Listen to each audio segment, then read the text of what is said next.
Ce que je vous invite à faire, c'est de vous réapproprier cette partie de vous que vous avez cédée aux autres. Alors pendant longtemps, j'ai pensé que je n'avais rien à offrir. Et puis un jour, j'ai pris le temps de m'asseoir et de faire une liste de tout ce que j'avais déjà accompli et qui m'avait rendu très fière de moi.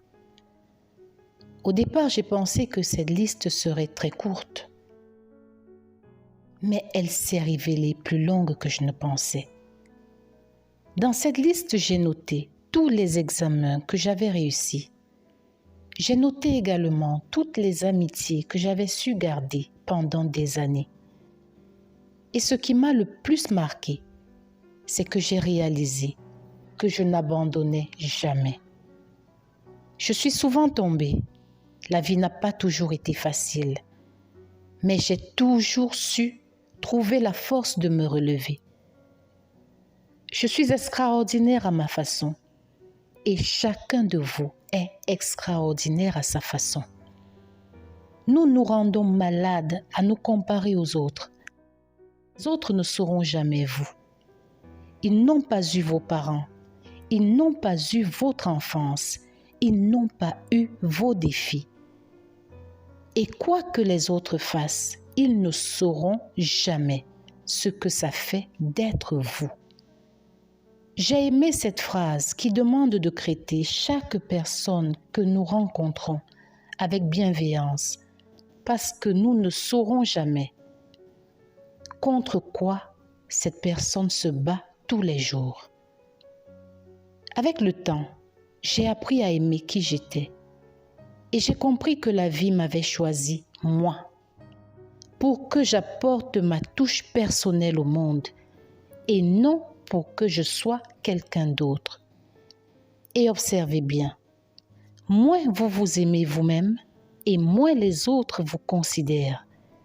Vous avez beau être un bel homme avec une tête bien faite, si vous pensez que vous ne valez pas grand-chose, les autres ne vous feront pas de cadeaux. Par contre, j'ai vu des femmes, souvent pas très jolies, mais avec une telle estime d'elles-mêmes qui forçaient le respect et l'admiration. Ça fait longtemps que vous vous excusez d'être qui vous êtes. Bon, ça suffit maintenant. J'ai assisté il y a quelques jours à une conférence et j'ai été agréablement surprise par la présentation d'une dame. Ça se voyait qu'elle n'était pas à l'aise. Nos regards l'impressionnaient. Mais avec sa voix tremblante, elle a obtenu l'attention de toute l'assistance. Ce que les autres conférenciers, plus éloquents, n'ont pas réussi à faire. Elle a imposé sa présence par sa délicatesse. Si je vous rencontre, c'est vous que je veux voir, avec vos malagresses, avec vos incertitudes, mais aussi avec vos forces.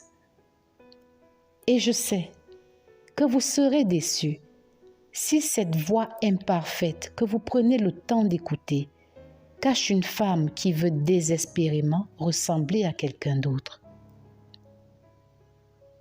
Je vous aime.